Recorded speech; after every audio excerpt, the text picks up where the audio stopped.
How's it going, everybody? My name is Shayan and welcome to my first ever YouTube video. I'm a grade 12 IB student from Toronto, Canada, and I'm going into a pre-med university pathway in the next year.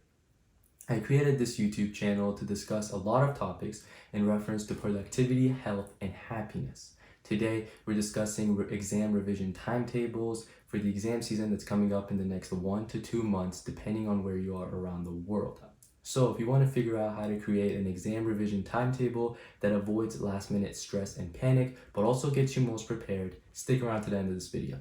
Alright, now the question you might be asking yourself is, what is an exam revision timetable and what is it used for? So it's not a very difficult thing to explain, but when it comes to exam season, people are going to be overwhelmed with a lot of things to study. Now, in order to actually cover everything and not feel a lot of stress during this time, it's good to create a type of schedule which you can stick to and go through this difficult time of studying. So today I'm going to focus on 3 major aspects of an exam revision timetable. One being the structure of it and how you should organize your subjects. Second, how to include review days. And third, including a margin of error in case things go wrong. So first and foremost, I'm going to actually be showing you how I prepare for my chemistry exam that's coming up in May. I believe the exam takes place on May 11th, so I'm going to show you what I plan to do for this upcoming exam in the next month. So first, you want to actually just go into whatever application that you have. You can do it on an iPad, a piece of paper. It doesn't matter as long as you can use something to write with. First, I'm going to make a rectangular structure to ultimately build something like a calendar. That's the entire idea, because I'm going to organize what I plan to do each day. So after I'm done with that, I'm going to start dividing how many weeks I actually plan to study. For this exam, I'm going to give myself 6 weeks. I go through it, I add Sunday to Saturday as the dates of studying, and then I add the specific dates, so going from April 2nd to May 11th. Now, the most important thing to understand here is, what do you actually plan to do during this time of studying? What is it on your exam? Is it a math exam, an English exam, a chemistry exam? The most important thing is first listing all the topics that you're going to actually be studying. So for today, I'm going to be doing stoichiometry, atomic theory, and a bunch of other stuff. Next, you're going to start splitting up the subjects and on which days you're going to actually study them. For me, since I've done these before, I think I'm going to do about 1 day per topic. Seems efficient and I can probably stick to it, but remember, it's different for every person. Now I'm going to start including that in there. So I start with stoichiometry, atomic structure, periodicity, and then there's something interesting that's happening on Wednesday, April 5th, which I'm actually going to explain at this time of the video. And then I go on with the rest of the topics, listing each one. Again, April 9th is going to be left blank for reasons I'm going to explain later.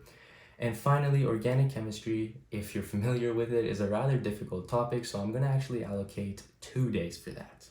The second most important thing to do is give yourself a lot of time to review. Just going through everything once isn't going to cut out for your exam. So as you can see, after I'm done reviewing everything once, I have about 4 weeks left.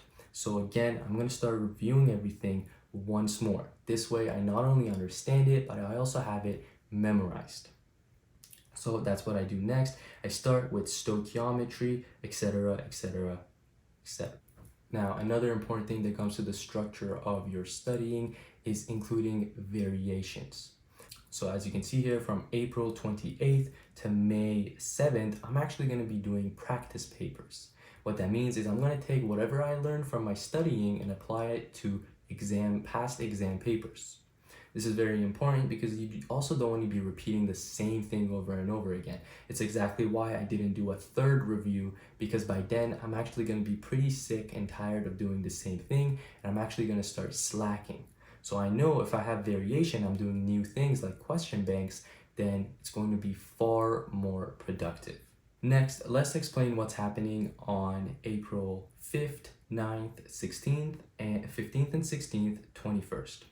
These are called review days. When you have an exam that's packed with content, you don't want to go through everything once and review everything again. What you want to do is have checkpoints. So as you can see, I did stoichiometry, atomic structure, and periodicity, and then I reviewed all these 3 again.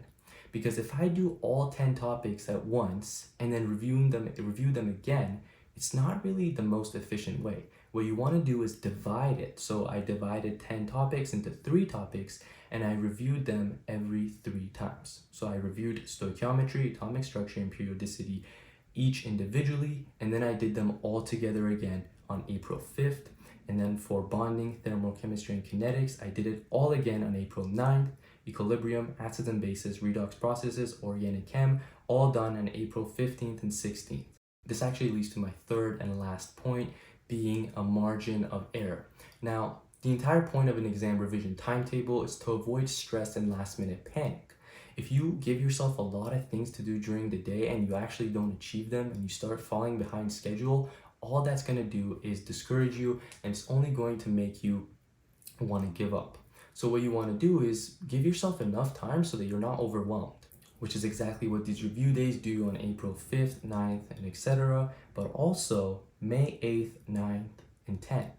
As you can see, there is around 3 days of me just calling it final review, which is pretty vague.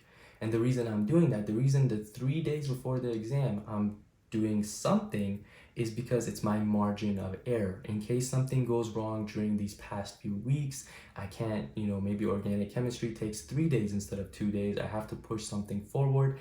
At least I will have everything covered by the exam date, and I won't be going in there with an incomplete agenda. That's very important because when I was studying for my IB exams last year, I actually ended up overwhelming myself, and each day there was just too many things to do on the to-do list. And I was extremely discouraged until I realized that I had a margin of error that I can work with. Alright, that brings me to the end of this video. If you did find something of value, please do drop a like. It really does help out. From here on, I'm going to be uploading about 1 video a week. So if you want to hear more about productivity, health, and happiness related to your academics or other everyday things, please hit that subscribe button, and I'll see you next time.